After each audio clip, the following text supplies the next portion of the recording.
I am a journalist at Business Immo, and it is my pleasure to welcome you on behalf of Choose Paris Région and Business Immo to this conference entitled Greater Paris Business Opportunities Around Railway Station Districts. Today we will discuss Grand Paris Express, the future railway network that will add 205 kilometers and 68 stations to the Greater Paris transport system. To do so, we are fortunate to have with us 5 panelists involved in this transformation. Lionel Grotto, CEO of Choose Paris Région. Sophie Schmitt, Head of Stations and City at Société du Grand Paris. Dominique Alba, Architect and CEO of Apur, l'Atelier parisien d'urbanisme. Thierry Laroue-Pont, CEO of BNP Paribas Real Estate. And Pierre Leocadio, Head of Investment Europe at Oxford Properties. To start, we will go to Mr. Grotto. How does the Grand Paris Express affect the attractivity of the French capital for investors? Thank you, Luc-Étienne. Just first introduce rapidly the way we work. We help investors get and to understand the ecosystem. We work together with land planners to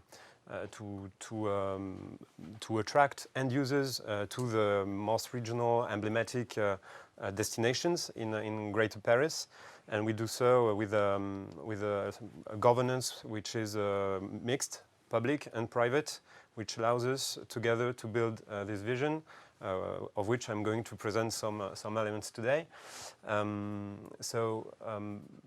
Indeed, the Greater Paris, it's a big change for Paris, because when people think of Paris, they have a certain image, a certain identity, and what I'm going to try to convene in the few minutes that we have now is how this identity can be changed, actually, by this project, thanks to some examples. So that's what I will go through. So this is the way we work indeed, and as I said, one-stop shop along with private actors. So I just wanted to focus on 5 districts because I won't be able to stress on the 68 districts that you mentioned.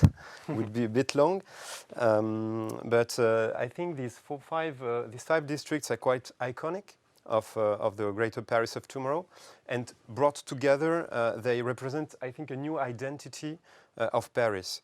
They are all, except one, but they are all on the Greater Paris Express stations, which adds to their connectivity, obviously. And on all of them, there are ongoing projects and ongoing opportunities. So I will just go through rapidly each one of them. So Villejuif, it's the first research center in Europe for cancer. It's 5 universities, 12 engineering schools, and it's already a big cluster, but still developing a lot and a lot of opportunities. So it's nice for people to live. It's also good for medtech, biotech companies. Mm-hmm. So we see all this innovation, which is also this new image I was talking about.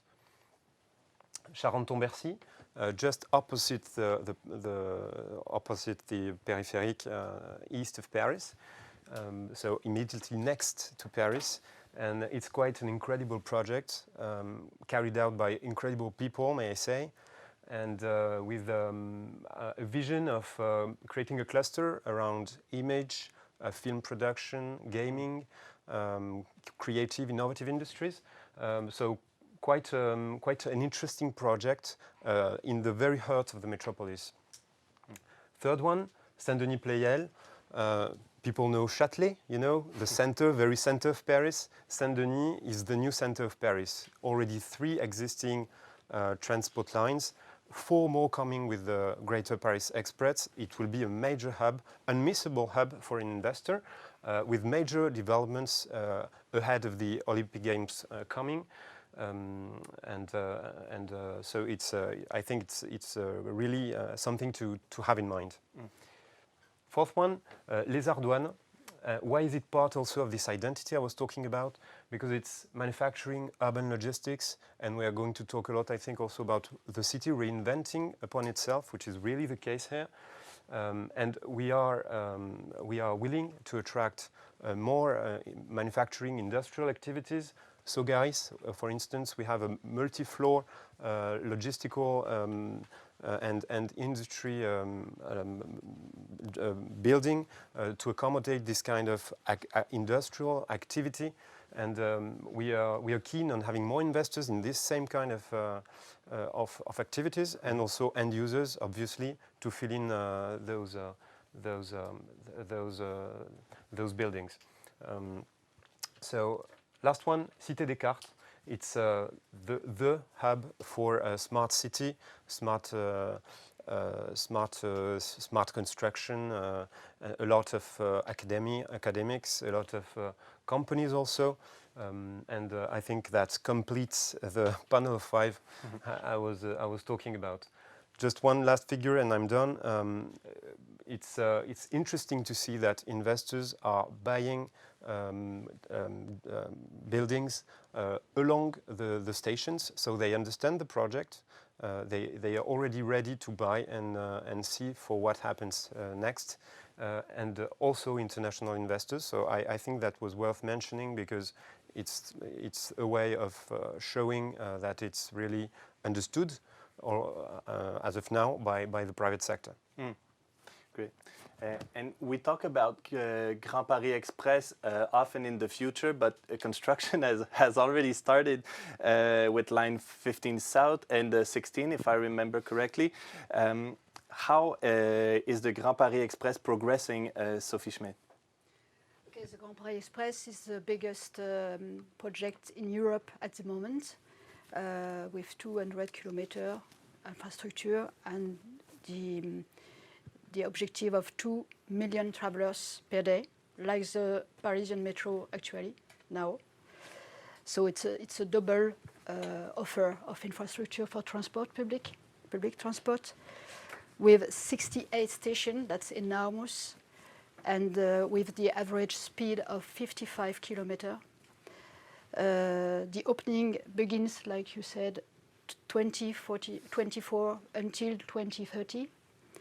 And it's a totally automatic metro, which it's like a circle around Paris, and linking also airport in the north, Roissy-Charles de Gaulle, and airport in the south, Orly.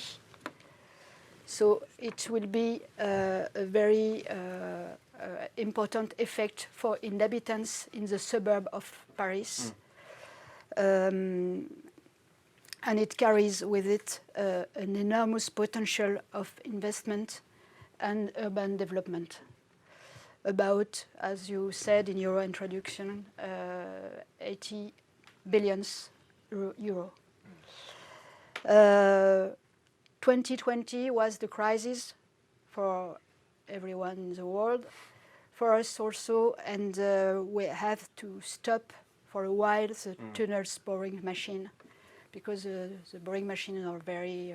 We have to be sure to have people to supervise it, and we stopped it because it was not sure that people could be ill and not at the work, and it was too dangerous. So we had to stop the machines, but it's now again in work since several months. And 2021 will be a year of the transition for the works. We are installing the tracks in the tunnels. We are building inside the stations, and tunnel for the line 15 south, like you said, will be finished. And we have, this project is financed by the debt. It's not by financial public impôt fiscality. So it goes quicker as it would be financed by public financement. And we have secured 50% of the financement of the project now, and we can expend 4 billion euro per year until 2023. So it's very good for us. We are very happy.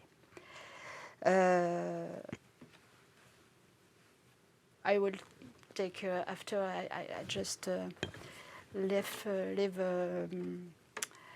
Dominique present some. This one you wanted to speak How about is that. my slide? Those are your slides, Sophie. I have slides. Thank you. Yes, those are your slides. This slide shows the spread out of the stations around Paris. It's very important. The area of the station represents more than 1.5 the surface of Paris. It's very important, and you see that it is bypassing Paris in the way. If you want to go from a pole to another pole, you don't have to go to Paris. You bypass Paris, and it's very important because it's not a project to increase Paris, but it's a project to do the Grand Paris for the first time, and it's in the way it is linking poles, education, to scientific or cultural venues, to other facilities, and it's a new relationship between time and space in the region capital, and it's difficult to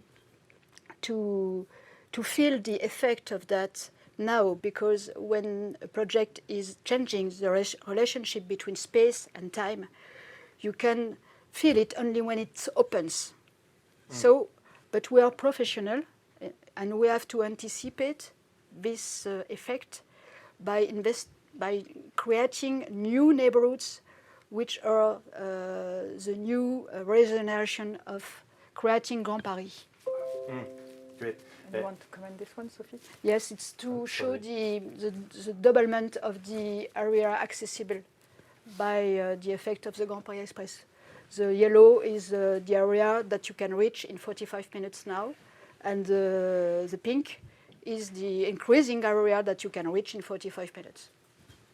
Wow, well, yeah, it's significant. Significant. I'm sorry. And you're talking about the emergence of new neighborhoods and reshaping the equilibrium of the Grand Paris region. I'm interested to speak with an urban planner on the matter. We have the chance to have Dominique Alba. How are these new districts changing Paris region and the opportunities that it offers to investors? Oh.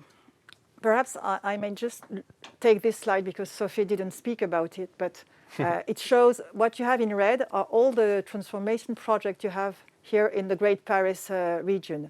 So it's a huge superficie. It's much more than 1.5 of Paris, because it's the superficie Sophie spoke about is really 10 minutes walk from the station. There we have really all the superficie, and it's I think quite 40 million square meters that you can go on with. And in the station, close to the station, we have 20 millions that are really already in the drawings, I say, or in the documents, and that you can take, where you can take place and invest if you want. So it's ready to go. And what is really interesting is that, it takes place in an existing city. This is the big difference with all the public transport you have all over the world. Each time you start with a big transport, it's normally before the city. So you first go the railway, and after you come with the house and the offices. Here it's exactly the other situation. You just have all the existing situation with all the services. And the railway, the metro, is going to connect all that, so that now you will take only half an hour to go to all the services. So for an investor, I will say you have minimum risk, because you already have the market, you already have the people working there, you already have the inhabitants. By the way, it gives constraints. Like existing situation, it's much more constraints, but it's different. And what we want to show is that, for example, you will just start and act to produce in existing situation. That means you will have to take care of existing buildings. Perhaps refurbishing will be part of the project, much more than if you were in a place with nothing. And perhaps you will have also to develop hybrid project. And this map is interesting because, as you know, during the COVID period, everybody spoke about essential services. And in this map, you can see where you have all the essential services for people. And as you can see, you have it in part of it, but in many parts of the territory, you don't have them. That means that for the investors, you can just proceed to put in your proposal those services, special services. It's very useful for everybody, and it gives added value for the whole project because the system goes up in quality. That means that the next time we will have a big pandemic, we will have much more services for people, though it gives more attraction for everybody and for an attractive city. I think this is something very important to have in mind. And second thing we have, or third thing, I don't know, last thing, all of us are speaking about sustainable city. Everybody wants to live in a different way. Everybody wants to have many of possibilities of doing things close to his home or close to his office. And this metropolis, it's a huge one, will be a 5-minute bike metropolis. So this also is very important. It means that everybody will be less than 2 kilometers from a metro station. And you have to think also that you have the metro station, but you also have the bus station and the tram station and all the mobility at the service that is going to take her place. So if really we are clever all together, and what we have also in the Great Paris is a very, very nice quality for a Wi-Fi network and for electricity network. We are very powerful with that, much more than London, for example. It could be something that we can speak about. It means that this sort of green map, it's not a green city, like you say, there's zero carbon, etc. It's really a possibilities to live in a different way, and that is really complementary of this metro and of the project Lionel spoke about. And at last, I would like to say something about money. It's 35 milliards in English. Billions. Billions of euro for the metro, but it's also 20 billions of euro for increasing the quality of the SNCF network.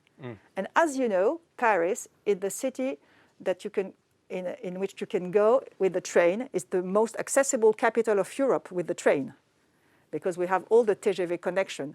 And this, nobody speaks about that, but when you go to Massy-Palaiseau, when you go to Roissy, you will have the connection between the TGV and this big new metro. So you are really involved in a sum of grid that is quite, I say, Amsterdam, London, Paris, Brussels, and that is a metropolis of 40 million people. So we are in the same size as Shanghai or places in South America or in India. And opening Paris to Europe so even we further. we are really involved in a very, very huge scale of possibilities. And the protection is that, in the other hand, it is existing. And this is very important for the people when they want to go in some place to look what is already there. And there you have many, many things. You have Versailles, very nice city, world side. Everybody knows Versailles. You have plenty of museums, plenty of patrimoine, plenty of gardens. So we have many, many things that could be attractive for everybody. So come here. Great. And That's it.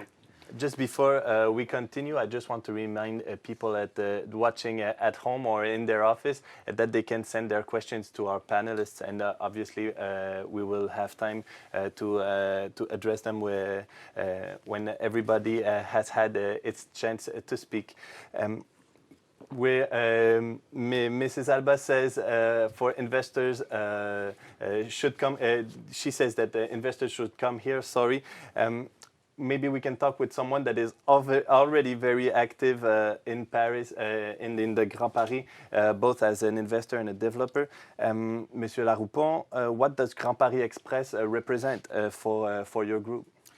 I mean, it's, as you said, Sophie, Dominique, and Lionel, it's going to be a massive impact on everything because we are changing the scale. We are revisiting everything. It's going to be a positive blast for all of us because you mentioned the metro, the historic metro.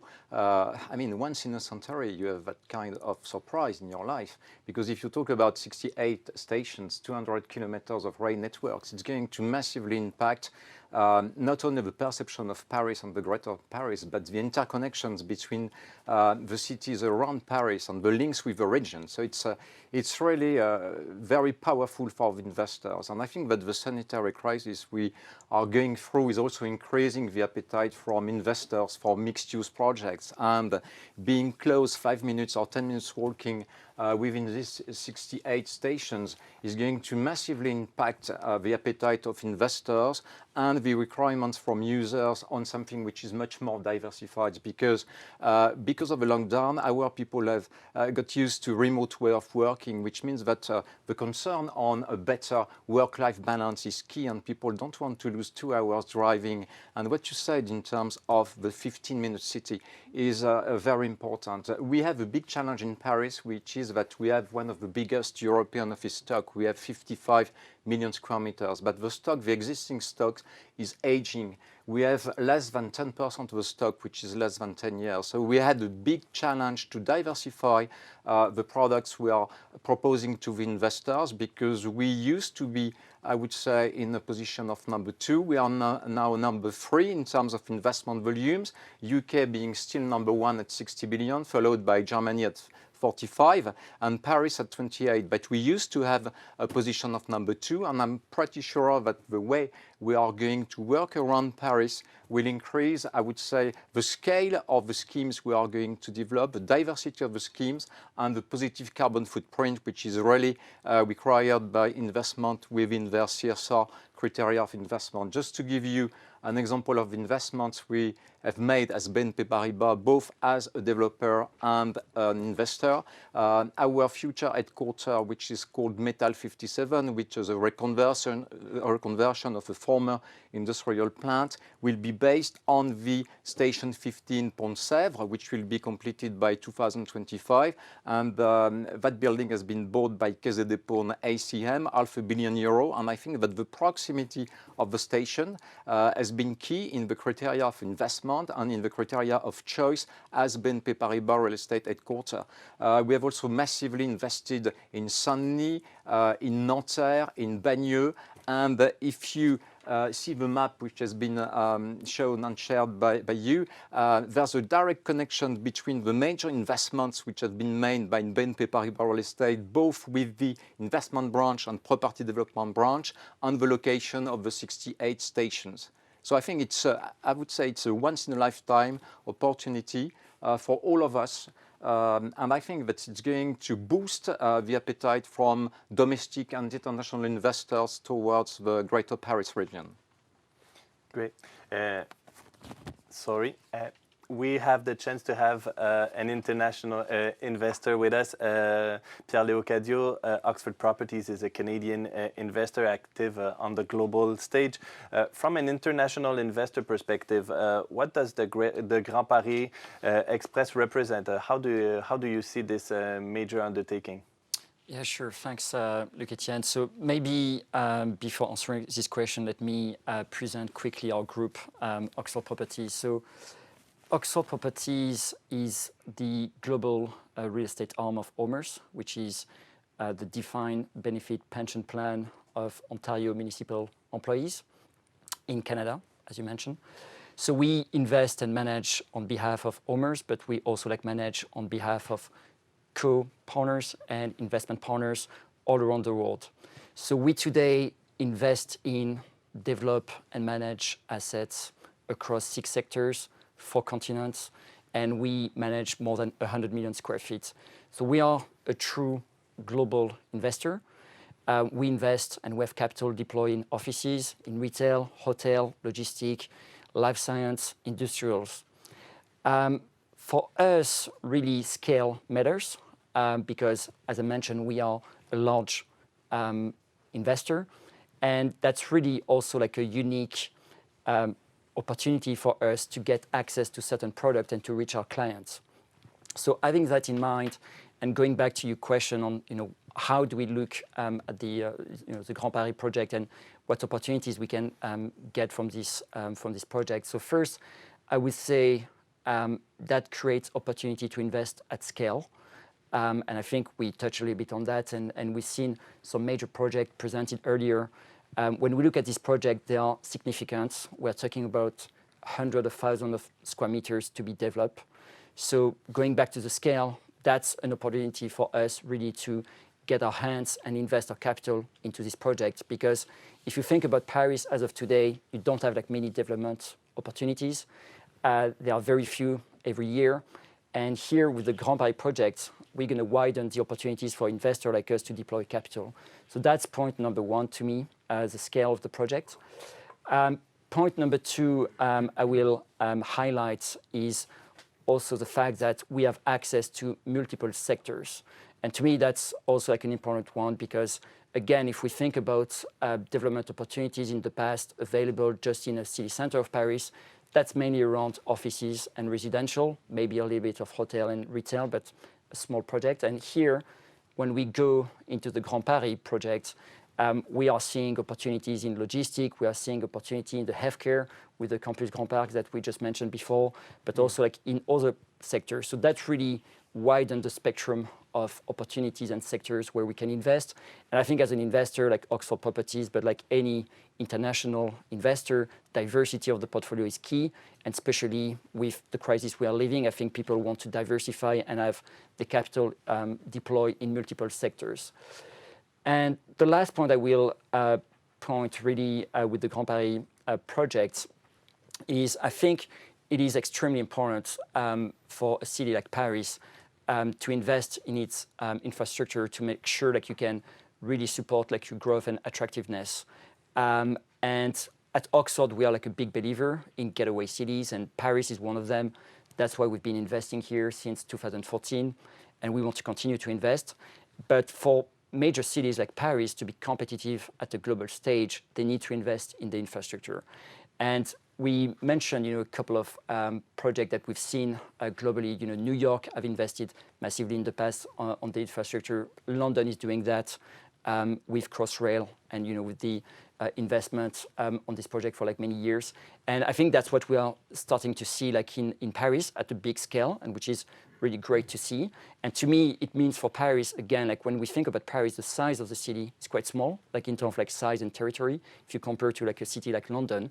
But with the Grand Paris project and connecting the suburbs with the city, but also like the suburbs between themselves, I think the border of Paris is going to expand. And I think when we're going to discuss Paris tomorrow, it's going to be quite different from Paris today. And so to me, like that's really key when we think about investment for the future. And so going back at Oxford, as I mentioned, like we've been investing here in Paris since 2014. We have 1.5 billion of assets under management today. We hope we can be able to double this investment over the next few years. And so what I hope, with the Grand Paris project, that will hopefully bring some opportunities in development or like in investment for us at scale, really to deploy capital. And I will finish maybe with that is at Oxford, like when we have strong conviction on the market or like strong conviction on a product, we can invest at scale. We demonstrated that in the past. And one example is what we did, for example, in New York with Hudson Yard, which is a major renovation program in Manhattan, and which is a mix of offices, residential, and retail. And we've been investing there for like many years. It's like a program which is continuing because we're talking about like tens of billions of dollars to be invested, and that the major private development in history since the Rockefeller Center development. So again, when we have conviction, we are ready to deploy at scale, and I'm sure there are many international investors ready to do that as well. Great. And listening to you all, I think the word that has come up from every one of you was potential and opportunity. With these new neighborhoods that will be emerging, what is the urban vision, the urban planning vision that you are trying to implement? Maybe I can start with Mrs. Schmitt, and I'm sure Mrs. Alba will have something to add to that as well. We are trying to create neighborhoods around the station, which are mixed use, like you said, because mixed use has many advantages. First, you avoid unneeded travel.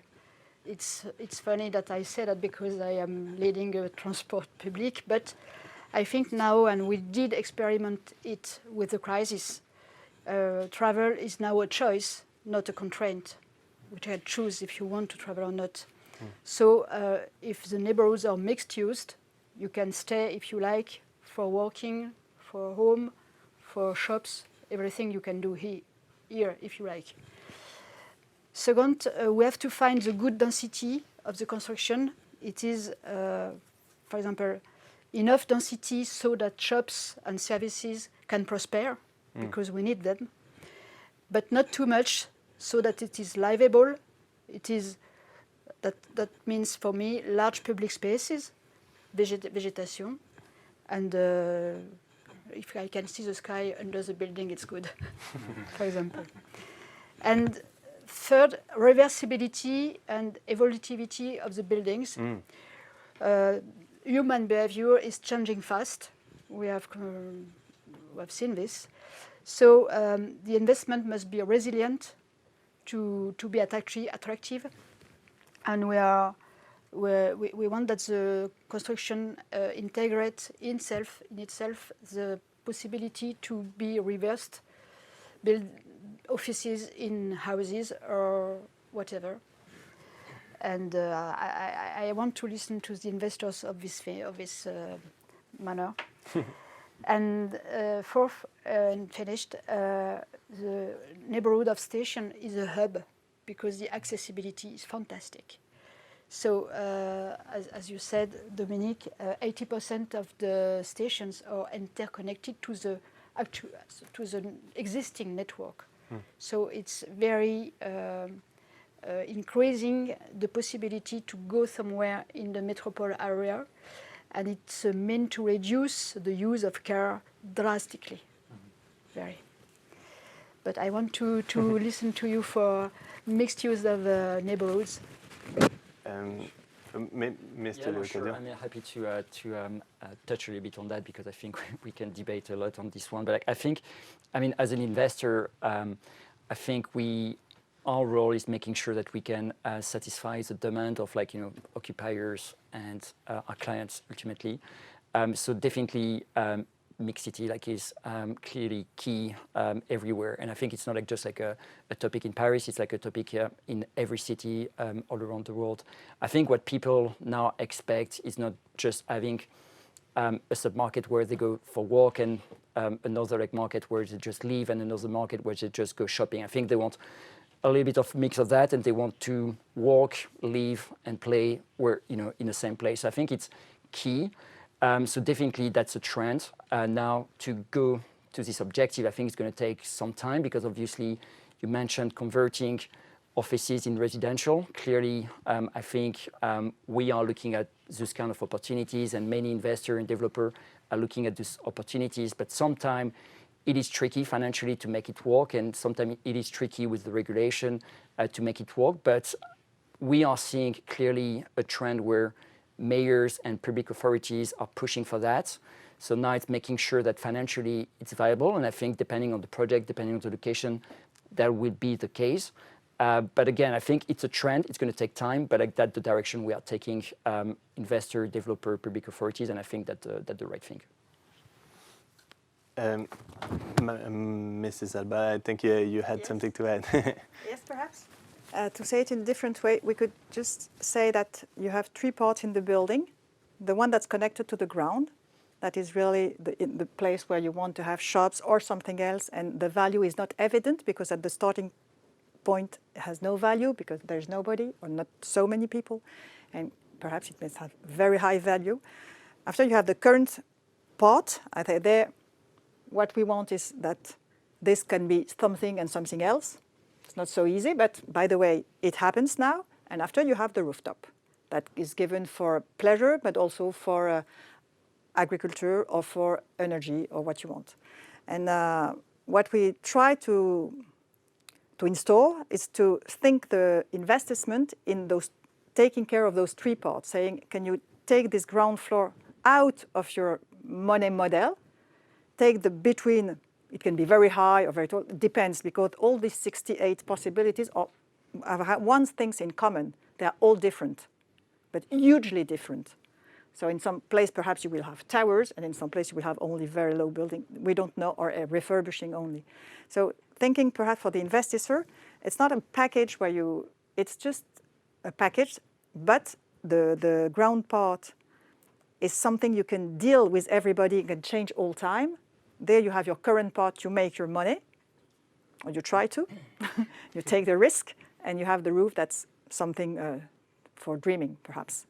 And thinking the buildings in that way is very different of the way it is presented today, because today you always present the whole thing like that, with a global thing, taking, okay, we just try to say, these are housings, those are offices. And if you think it in that way, this part could be what you want, and just the two others are something connected to the opportunities and city and time. And so I think if just we do that small change, it may change many things, because it can give also possibilities to accept very big programs. Because I understand that in Paris it's too small, always too small. It's very high value, but too small. But with those projects, you can have quite big programs. But if you treat them like that, we will have the same problems. If you try to treat them like that, I think it's changed completely the opportunity and the possibilities of evolution. Clearly, we have two main challenges which are arising from a positive pressure from both the citizens and the political authorities, which is both mobility. People are fed up about losing time, 2 hours in terms of connections between home and work places. And they will have a choice not to go to the headquarters. If they think that they are losing time, losing their energy, they could shift from a firm to another one. So it's a big challenge for the CEOs to attract the best talents and to keep them. And mobility is part of the explanation. And then you have also the diversity, mixity of the uses, because once they are on the headquarters, they want to find everything, which is exactly what you said, which means that you could have a combination of hub mobility with last mile logistics, car sharing, bike sharing, or whatever, retail space, but close to the citizens' needs and not only luxury brands, and then a combination of everything upstairs, which is a combination of housing, social housing, student residences, co-working, corpo working, mixed uses of office spaces or whatever on the rooftop. And we clearly have many surveys on that at BNP Paribas Real Estate, and the global feedback we have, which is shared between now the political authorities, positive pressure from the citizens, and then the requirements from the new generation of office users, because, I mean, the sanitary lockdown clearly changed the game and the way of the perception of where do you want to work, how do you want to work, and obviously, as you mentioned, Pierre, and Hudson Yard is a very good example of that kind of, I would say, scale of scheme, because it's really massive, it's impressive, it's completely state-of-the-art, and I think that someone who is working on living at Hudson Yard, you have a feeling of being proud of, be part of a new story in terms of regeneration of urban districts. If you look at the map of the subways, it's massive, because just on the first 35 stations, which should be operational by 2025, it means that you are going to deliver a potential of more than 14 million square meters of everything. It's massive. I mean, 14 million square meters, that's close to the size of Paris office stock, which is 17 million. 18. 18. I mean, it's massive in terms of massive. impact. But it's not only for offices, I hope. No, which is also the interest. Yes. So you could have two stories for Paris in the future, which is on the existing office park. Some of the park could be obsolete, so you could have a reconversion of part of it. And then you could have that massive creation of new spaces, mixed use, outside Paris, with a good combination, a good balance between Paris Intramuros, and then the first and second suburbs, and now a third suburb, with a connection with the regions. Because something which is very important is to just to remind to our attendees that if you want to go from Paris to Lille, it's 1 hour. To Lyon, it's 2 hours. It's very close. Marseille, 3 hours. So if you can create that interconnection without having to go back in the center of Paris, that's a big change, big shift for everything. Great. We have a question from somebody at home, and it's a good time to remind you that you can send me your questions, and I will ask our panelists for you. Somebody asked, what are the measures that are planned to limit, or are there measures that are planned to limit land speculation and the increase in land prices in the Paris region? Well, more people want to invest. The land, the price of the land is tend to go up. Are there measures or are there mechanisms that are in place to make sure that the opportunities remain everyone is able to catch these opportunities, Mr. Grotto? Well, just one point is that around some stations, not all, but we have some land planning by public authorities, which is quite a specificity here and quite not known maybe abroad, which makes that those lands can be bought like now and around the years to come or the few years back.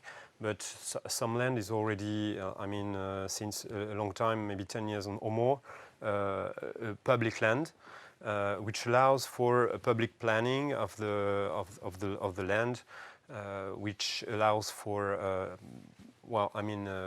not excessive value for investors who come on the programs. So I think that's one point to keep in mind. Then I would also insist on the scale. I mean, the scale is huge, and so really, if you look Paris and prime in Paris, you will have some prices. I mean, BNP knows that really well. If you look at their maps and you see the difference already, if you cross the périphérique, it's already very very much less, and on all those stations, it's already much less. So we are, I think, confident that we can build balanced networks, balanced districts with those mixed uses we said, and also I would add with production, because there will be also more little size productions, and close to the city that will be possible, and people will also in tomorrow be able to produce from home things, or in shared spaces. So I think that's also a trend, and that we will see. Okay, thank you. I'm sorry. We have, for investors that have an intention, that are interested by the Grand Paris Express, I'm thinking for international investors also that don't have a local presence in Paris but are intrigued by the opportunities. What are the keys to unlock this potential? What keys do they need to be able to be active? Maybe I'll ask to someone who is doing exactly that, Mr. Leocadio. Yeah, I think like as an investor, you always want some certainty. So I think when we talk about the Grand Paris, I think everyone get the concept, they buy in the concept, they see the vision long term. I think what was maybe missing sometimes is more like certainty on the timing, because we all know that this project takes time, and of course, when you're like an investor or like a developer, you want to maximize your investments, and timing is key when you look at this opportunity. I think we are getting much more clarity, and we touched a little bit on that. The progress made, and so I think that's going to start creating some proper like activity. I think from like an investment point of view, because people going to see and project themselves really in the next 5 years. So I think so that would be the first point, like certainty. Second is really you have to also like make sure that you are clear on your strategy and what you want to buy, because we touched a little bit on that. Like one of the key pieces of the Grand Paris, I think you want and Paris want to create some cluster of excellence. So we mentioned like Campus Grand Parc, which is around the healthcare sector, but there are many others. And so depending on your strategy, you're going to focus on certain area, because not every submarket going to be the same. So I think it's making sure like you are really selecting the submarket for your strategy. So I think to me like that the two key pieces. And after like what sometimes is difficult when you're like an international buyer, you're not used to the public auction or like participate to like a long process where you have to really respond to all the different questions, because you don't have like this local expertise. So sometimes you rely more on local player. So sometimes that can create some barriers. But of course, that's why you also have like some professional players in the market helping and supporting these international buyers. And I think, to be honest, like there's like much more clarity and things are getting like much better for international buyer in Paris, which I think it's a great sign. Mr. Laroue-Pont, I think Yeah, you were reacting. Sure. We are currently working with some very big investors, either coming from Asia, Middle East, or North America, or Canada. And usually what we are trying to build with them is a kind of alignment of interest in terms of working on sites. And as you said, reviewing the profile of the future products we are working on. And they bring some equity. We also bring some equity. There's a kind of mutual alignment in terms of interest, and it's very important to work with them right at the acquisition of the site in order to work collectively on the definition of the site and the expectations we have on both sides. As you said, when they are coming in Paris, they need to have a local player because it could be complicated to understand the building permits, the authorizations, the structure. And once we have a conviction that the site is okay, we disclose to them all the market information. I just want to remember to the attendees that we are one of the unique places where we have a kind of mutualization of all the data about office take-up, office stock, about transactions. So it's quite a transparent market in terms of access to the data, which could be crucial in the analysis of the market from overseas investors. And then to work prior to the completion of the building, it gives to them a huge opportunity in terms of long-term investment and also in terms of product definition with us. Okay, thank you. Madame Alba. If I may add something. Go ahead. What is going to be quite difficult is that we love to live in complex cities and investors love to invest in simple projects. So this is really not easy to manage with. I mean, we are all speaking about mixed-use things, but investors, they always want, like, we have many discussions with Thierry, so he knows this very by heart. I say it's like that, and we love to live in mess. And this is a problem because what we produced in the last 20 years, if I may say, or 30 years, are places with unique production. And now those places, they are really getting out of the market. I will say nothing about, but we know those places around Paris. In Paris, it's keeping, because Paris is a very mixed-use city. So it can go on with that. But La Défense gives questions. But you have Rueil 2000 is a very big question, for example, because you have some sort of product that's purely offices. And what are we going to do with that? So we have to challenge that, and the investors, they have to get in that, because otherwise you will have some sort of separation between what want the politics and the citizens and what want the investors. And I think we have possibilities to find out solutions. We speak about that, and we speak with Sophie and with Lionel, etc. But I think that you also need to enter that, perhaps to have some conversation, to learn about that, so that it can offer security for investors, but guarantee for the mixed-use city. Yeah. Sorry. So maybe we just like answer. I think I completely agree with that, and to be honest, like at Oxford, I will say like we embrace complexity. So like I'm totally fine with that. Yes, I know that. And so, but I think when we talk about like complexity, it's also like a matter of like how much risk an investor is ready to take. And again, like from like an investment point of view, I think we have to remember that there are so many different investors. And even like within like a same sort of like group of investor, some people are going to be more comfortable to take certain risk because it's a market they know and they've been investing for like many years. So I think that's kind of like what we need to bear in mind. And I think, to be honest, I think international investors are getting like much more smarter around the complexity of this program. They understand the challenges, but like they also like understand the potential. And again, like it's a balance, because if as an investor you see the potential and you believe, and again you have strong conviction on the project, you're going to be much more willing to take some risk and making sure that you are going into a complex deal. And you have to make some partnership, like with local authorities, with developer, with local partner. And I think if you're not ready to do that, of course you cannot play like in some of the Grand Paris project we just mentioned. But again, like it comes back to who are the investor and what kind of risks they are ready to take. And to be fair, like at Oxford, like we embrace this kind of like challenges, and that's what we've done like globally, and hopefully that's what we can do like in Paris for sure. And Mr. Grotto, at Choose Paris Région, you work with international investors.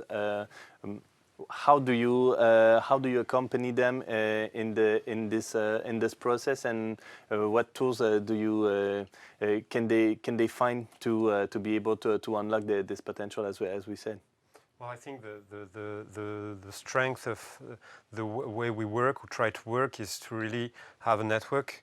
And so coming to us, really they access the network of land developers, of brokers, of a lot of people doing the Grand Paris, which are many, and also the public actors, be it the region, the metropolis, and we make this.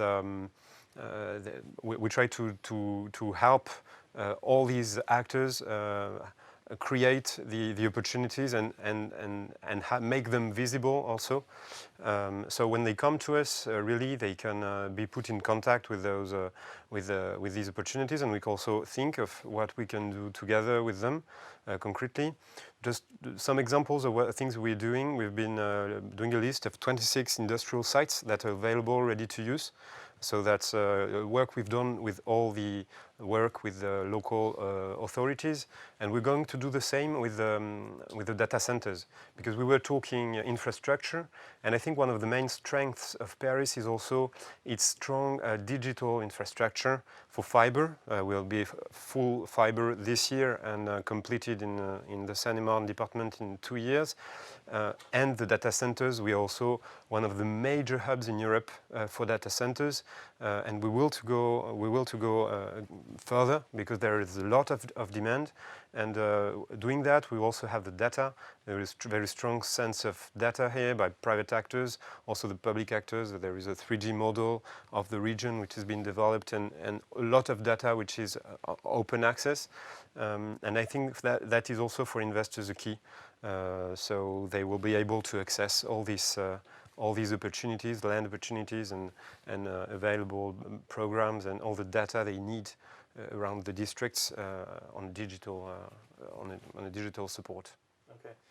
We have a couple of questions regarding the office sector, and I want to, as time flies by, I want to make sure that we can ask them. Maybe I'll go with Thierry Laroue-Pont for the first one, with your broker hat. Do you consider that the Greater Paris will counterbalance the negative effect that the development of remote working will have on secondary office markets? It is a question from Mr. Antoine Aubry.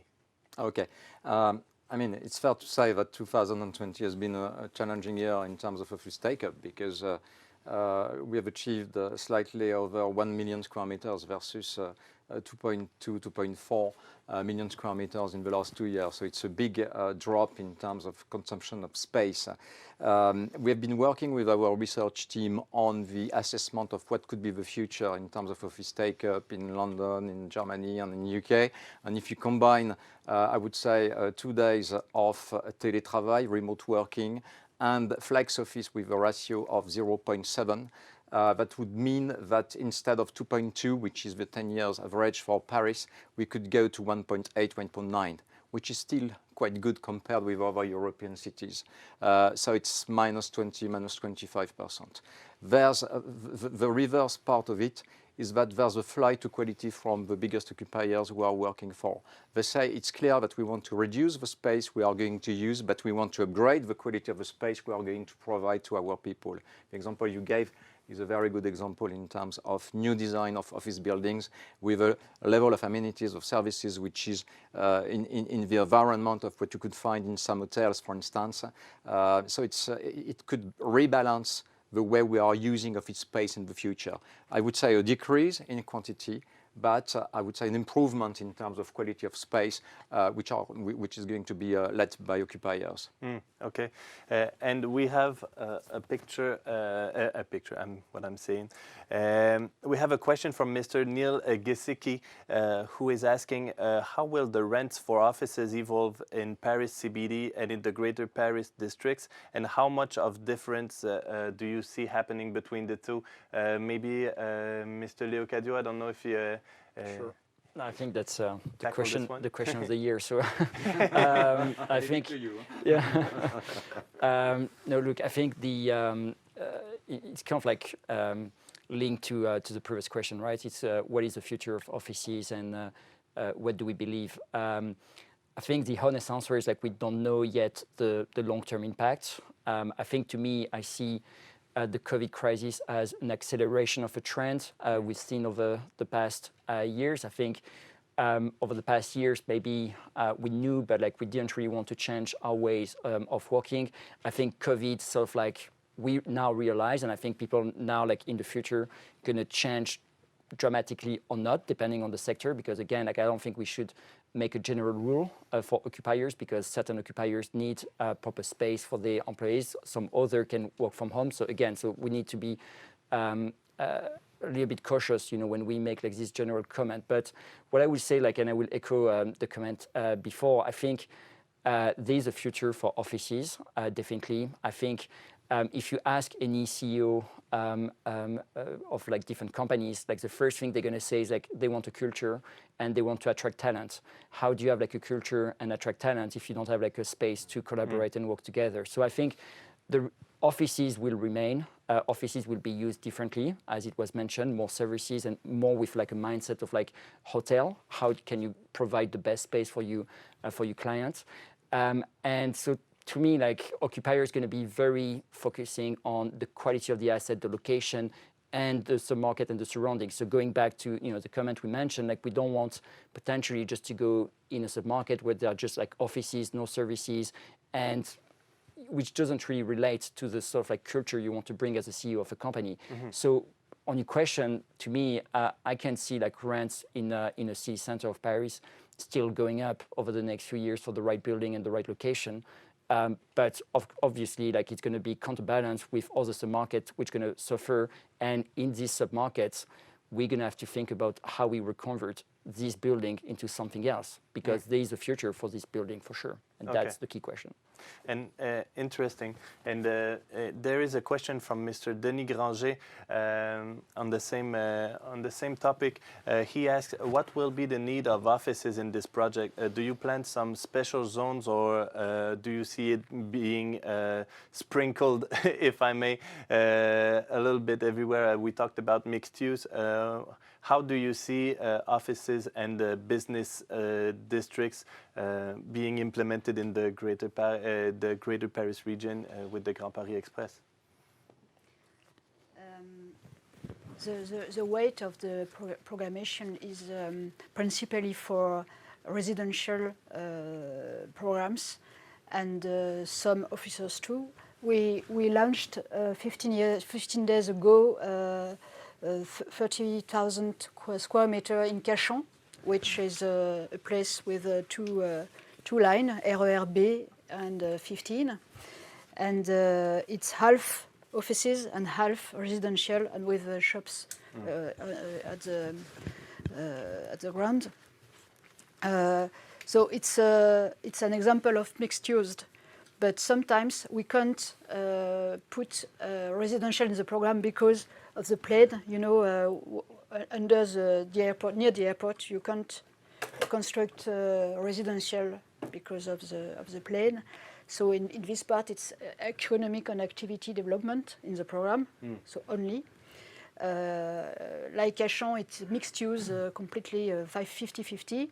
And in other places, it's more residential than offices. It depends of the attractivity of the place, in fact. And as Dominique mentioned, the only point similar is that it is always different. You have many information on the website of Apur. And we're also working on some light industrial projects which could be combined with residential or with offices. when it's not possible, for instance, to have residential for reasons of noises because of the planes, for instance. So it's another example of reconversion.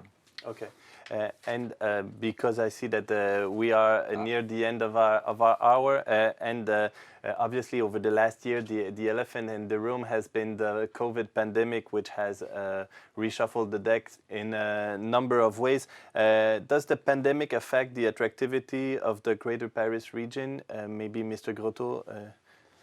Well, we'll continue to see a lot of projects actually. Last week we were answering four investors for manufacturing facilities for more than 100 jobs each. A lot of projects also in R&D. For R&D, there's a very strong innovation powerhouse here. So a lot of projects in this field. Corporates, startups, we still see projects. Then it's true that Brexit has been a bit delayed. I mean, companies are still waiting, etc. That could also accelerate, and we believe so, because regulators will put limits also, and because COVID maybe one day will end. Yeah, actually, we believe we are still in a phase of strong attractiveness of Paris because it's so diversified. As we said, there is sales, marketing, there is R&D, logistics, HQs. I mean, this diversity is also the balance that I think a city needs today to be resilient, to be balanced in the long term. Okay, Mr. Laroue-Pont, I think you have something to add. Not that much. This is the perfect timing to invest now in the post-COVID future city of tomorrow. In a nutshell. Great. Mr. Leocadio, you... Maybe we have to bear in mind as well that the COVID is a global pandemic, so it's not just a French issue. So again, I think that has a huge impact on every country, every city. So I think going back on the question on the attractivity of Paris, I think it remains, but obviously people are maybe more cautious on certain elements. But I will echo we are seeing a lot of interest, and we're continuing, as an example, at Oxford to monitor and hopefully to invest in this market. So it's obviously it's been tough, in 2020, to look at certain potential opportunities. But to me, it's just a matter of time, and hopefully by summer we have better news, and that will help really as a sentiment. Okay, somebody has something to add on that question.